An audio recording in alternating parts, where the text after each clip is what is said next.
Hello everyone. अगर आप income tax का पेमेंट करना चाहते हैं तो बहुत इजीली साइट से खुद ही ये पेमेंट कर सकते हैं। चाहे आपको एडवांस टैक्स पे करना हो और चाहे आपको सेल्फ असेसमेंट टैक्स पे करना हो, दोनों ही पेमेंट्स के लिए मेथड सेम है। पहले जो हम पेमेंट करते थे वो हम एनएसडीएल की साइट पर जाकर करते थे, जहाँ पर हमें काफ़ी सारी इन्फॉर्मेशंस को फिल करना पड़ता था और वहाँ पर कई बार गलती भी हो जाती थी। पर अब ये जो न्यू सिस्टम आ गया है टैक्स पेमेंट का, इसमें गलती की गुंजाइश नहीं है क्योंकि बहुत ही अच्छी तरह से मॉडिफाई किया गया है इसको। तो यहाँ पर दो तरीके हैं अपना टैक्स पेमेंट करने के। या तो आप लॉगिन के थ्रू जा सकते हैं, और अगर आप लॉगिन के थ्रू नहीं जाना चाहते हैं, अगर आपको पासवर्ड नहीं पता है, तो आप बिना लॉगिन के भी टैक्स का पेमेंट कर सकते हैं।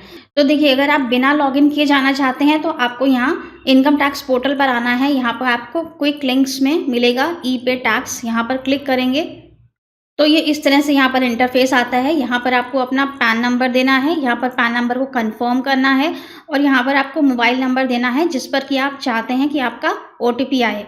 ज़रूरी नहीं है कि ये आधार वाला रजिस्टर्ड मोबाइल या ये इनकम टैक्स वाला रजिस्टर्ड मोबाइल नहीं है। जो भी मोबाइल इस समय आपके पास अवेलेबल हो वो नंबर आप यहाँ पर दे सकते हैं। इन्फॉर्मेशंस फिल करने के बाद आप कंटिन्यू करेंगे तो आपके पास ओटीपी आएगा, और ओटीपी एंटर करने के बाद कंटिन्यू करते ही आप ई पे टैक्स की साइट पर रीडायरेक्ट हो जाएंगे।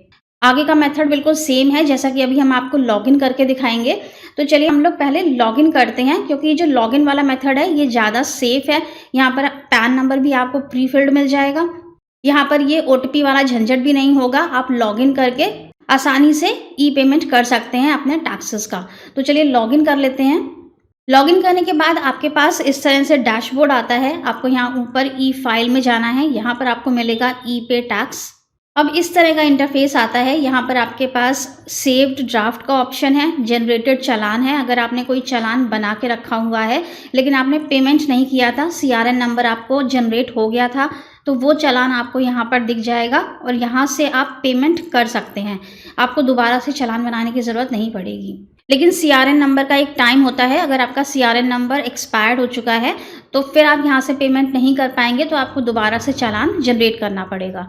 इसके बाद ये पेमेंट हिस्ट्री का यहाँ पे ऑप्शन है। अगर आपने पहले कोई चालान पे किए हुए हैं, कोई पेमेंट किए हुए हैं, जैसे एडवांस टैक्स या सेल्फ असेसमेंट, आपने कोई भी पेमेंट पहले किया हुआ है तो वो पेमेंट हिस्ट्री में आपको मिल जाएगा।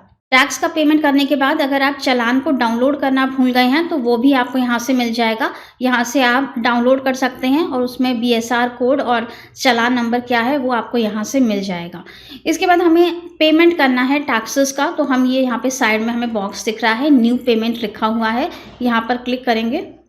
क्लिक करते ही यहाँ पर हमारे पास कुछ ऑप्शंस आते हैं। इनकम टैक्स है, डिमांड पेमेंट है, तो हमें जाना है इनकम टैक्स वाले पोर्शन पर। यहाँ पर हमें क्या मिलता है, एडवांस टैक्स और सेल्फ असेसमेंट टैक्स, दोनों का ही पेमेंट हम यहाँ से कर सकते हैं। यहाँ पर और कौन कौन से पेमेंट मिलते हैं तो वो आपको इस लिस्ट में यहाँ पर दिख जाएंगे, कौन कौन से पेमेंट आप इस वाले हेड के थ्रू कर सकते हैं। अब हमें यहाँ प्रोसीड पर क्लिक करना है। इसके बाद यहाँ पर हमें असेसमेंट ईयर देना होगा और यहाँ पर टाइप ऑफ पेमेंट कि हम किस चीज़ का पेमेंट कर रहे हैं। यहाँ पर इन्होंने जो ये मॉडिफिकेशन किया है टैक्स पेमेंट के लिए, इसमें गलती होने की गुंजाइश नहीं है। कैसे, आइए दिखाते हैं।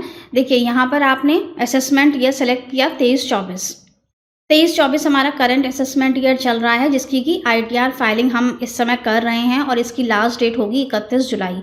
तो इस वाले असेसमेंट ईयर के लिए हम सिर्फ सेल्फ असेसमेंट टैक्स पे कर सकते हैं, एडवांस टैक्स इसके लिए पे नहीं किया जा सकता। तो जब हम यहाँ पर टाइप ऑफ पेमेंट में क्लिक करते हैं तो हमारे पास यहाँ पे सिर्फ सेल्फ असेसमेंट टैक्स का ही ऑप्शन आ रहा है।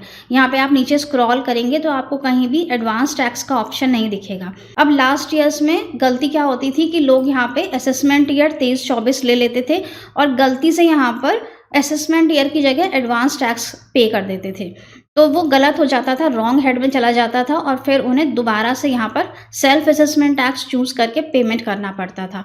तो अब इस तरह की मिस्टेक नहीं होगी क्योंकि यहाँ पर रिफ्लेक्ट ही नहीं हो रहा है। अब मान लेते हैं कि आपने यहाँ पर असेसमेंट ईयर ले लिया 24-25 और अब हम टाइप ऑफ पेमेंट में जाएंगे तो यहाँ पर हमें सिर्फ एडवांस टैक्स दिख रहा है, सेल्फ असेसमेंट टैक्स यहाँ पर आएगा ही नहीं। तो ये एक अच्छी चीज़ है क्योंकि नेक्स्ट ईयर 24-25 के लिए अभी सेल्फ असेसमेंट टैक्स पे नहीं किया जा सकता है, उसके लिए आप सिर्फ एडवांस टैक्स ही पे कर सकते हैं। तो यहाँ पर ऑप्शन में एडवांस टैक्स आपको मिल जाएगा। अब हमें सेल्फ असेसमेंट टैक्स पे करना है 23-24 के लिए। हम यहाँ सेलेक्ट करेंगे असेसमेंट ईयर, यहाँ पर टाइप ऑफ पेमेंट में सेल्फ असेसमेंट टैक्स सेलेक्ट करेंगे, कंटिन्यू करेंगे।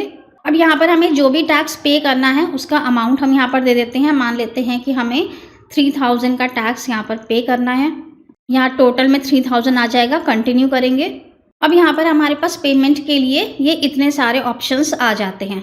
नेट बैंकिंग से करना चाहते हैं तो यहाँ पर आपको बैंक्स की लिस्ट मिल जाएगी कि कौन कौन से बैंक के लिए नेट बैंकिंग इनेबल है। Axis bank, Canara bank, HDFC, ICICI, Kotak Mahindra bank, Punjab national bank और स्टेट बैंक। इसके अलावा अभी इन्होंने रिसेंटली कुछ बैंक्स को ऐड किया है तो वो आपको अदर बैंक्स की लिस्ट में मिल जाएगा। यहाँ पर क्लिक करेंगे तो यहाँ पर अदर बैंक्स में भी आपको कुछ बैंक्स मिल जाएंगे जो कि अभी रिसेंटली ऐड किए गए हैं।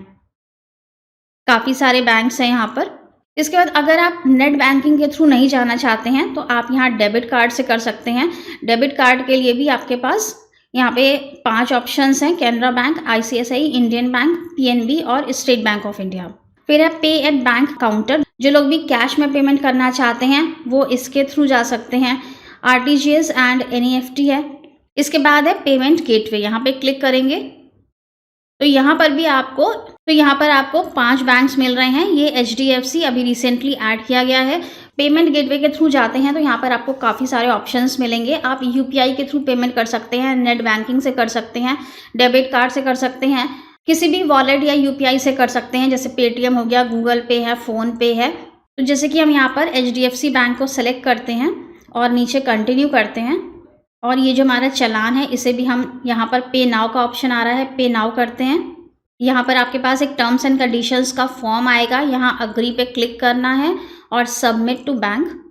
अब यहाँ पर हमारे पास ऑप्शंस आ जाएंगे कि ये वाला बैंक आपको क्या ऑप्शंस दे रहा है। तो ये आपको क्रेडिट कार्ड और डेबिट कार्ड का ऑप्शन दे रहा है। एरो पर क्लिक करेंगे तो यहाँ पे सारे ऐप्स आ जाएंगे, गूगल पे, फ़ोन पे, भीम है, पेटीएम है, अमेजोन पे है, व्हाट्सअप है, Fi Money, Jupiter and Slice. ये सारे ऑप्शंस आपको मिल रहे हैं। जिसके थ्रू भी आप पेमेंट करना चाहते हैं उसको आप सेलेक्ट करेंगे, यहाँ पर अपनी UPI ID डालेंगे, वेरीफाई करेंगे और पेमेंट कर देंगे। लास्ट ईयर्स में हम लोग जो NSDL से पेमेंट करते थे वो वाला मेथड अब बंद हो गया है, वहाँ से अब आप पेमेंट नहीं कर सकते हैं। अब आपको अगर टैक्सेस का पेमेंट करना है, चाहे वो एडवांस टैक्स हो, चाहे वो सेल्फ असेसमेंट टैक्स, तो आप ये ई-पेमेंट के ऑप्शन से ही जाएंगे। अगर आप NSDL की साइट पर जाते हैं तो वहाँ पर आपको इस तरह से ये इंस्ट्रक्शंस मिल जाएंगे कि इस साइट को रीडायरेक्ट कर दिया गया है इनकम टैक्स पोर्टल पर, और यहाँ पर आपको लिंक भी दिया हुआ है। जब आप इस लिंक पर क्लिक करेंगे तो आप इनकम टैक्स के पोर्टल पर ही यहाँ पर पहुँच जाएंगे और आपको पेमेंट यहीं से करना है ई-पे टैक्स से। Thank you so much for watching this video. I hope कि वीडियो आपके लिए यूजफुल रहा होगा। मिलते हैं नेक्स्ट वीडियो में। Till then stay safe and healthy. Bye bye.